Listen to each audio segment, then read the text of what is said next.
Azərbaycan Premyer Liqasında 10-cu tur tədricən arxada qalmaqdadır. Bu gün daha 2 görüş keçirildi. Günün ilk maçı Tovuz şəhər stadionunda keçirildi. Turan Tovuz Şamaxını 2-1 hesabı ilə məğlub etdi. Bütün futbol ictimaiyyətini sevindirən hadisə isə Turanın 161 günlük aradan sonra doğma rayona qayıdışıdır.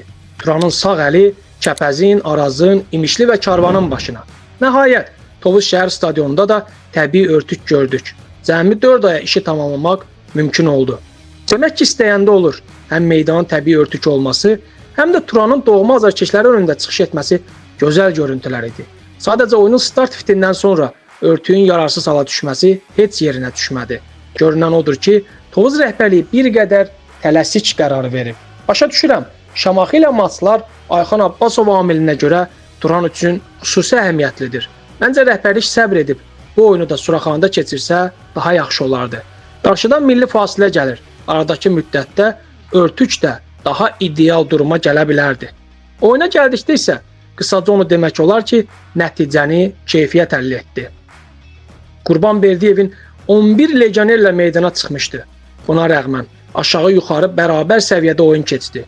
İkinci yarının əvvəlində meydan sahibləri nisbətən üstün tərəfə çevrildi. Amma bu da uzun müddəti əhatə etmədi. Top daha çox havada qalırdı. Çünki hər iki tərəf uzun ötürmələrə üstünlük verirdi. Təəssüf ki, azarkeşləri darıxdıracaq 90 dəqiqə oldu. Baxımlı yox, daha çox mübarizə gördük. Bəlkə də ədalətli nəticə bərabərlik ola bilərdi. Amma Olabe'nin fantastik zərbəsi, Santos'un ondan çox da geri qalmayan usta vuruşu buna imkan vermədi. Beləcə, Turan uzun fasilədən sonra evinə qayıdışı çətin, vacib qələbə ilə arxada qoydu və Qarabağa təhvil verdiyi liderlik kürsüsünü yenidən geri qaytarmış oldu. Günün ikinci maçı Sumqayıtda keçirildi və daha dramatik, daha baxımlı alındı. Araz Naxçıvan öncə geri düşdüyü oyunda 2 qol vuraraq üstünlük yaxaladı. Elmar Baxşevin yetirmələri hər şey yolunda getdiyi anda ciddi səhvlərlə yadda qaldı. Buraxılan qollarda müdafiə xəttinə veriləcək suallar çoxdur.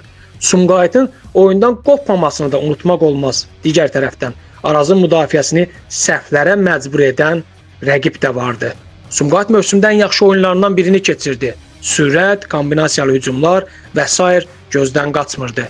Qələbəni daha çox istəyən tərəf olduğu aydın görünürdü. Nəticədə Ronaldo Vasquez və Keyhatın qolları ilə yenidən irəli çıxmağı bacardılar.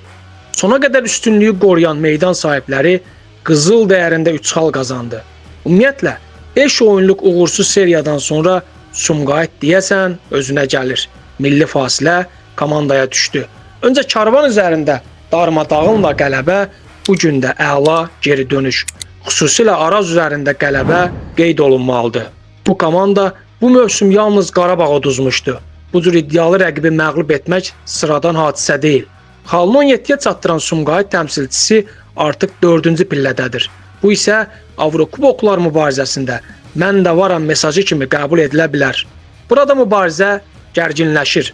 Təbii ki, Araz, Turan, Neftçi, Qarabağ, Zirə, Sabah kimi büdcəsi böyük, heyəti geniş rəqiblərlə rəqabət aparmaq heç də asan deyil. Bunun nə qədər davam edəcəyini zaman göstərər. Serbiyalı mütəxəssis xüsusilə müdafiə xəttinin etibarlılığını bir xeyli artırmalıdır. Sona qədər bu mübarizədə duruş gətirmək üçün bacara bilsə çox ciddi uğur sayılacaq.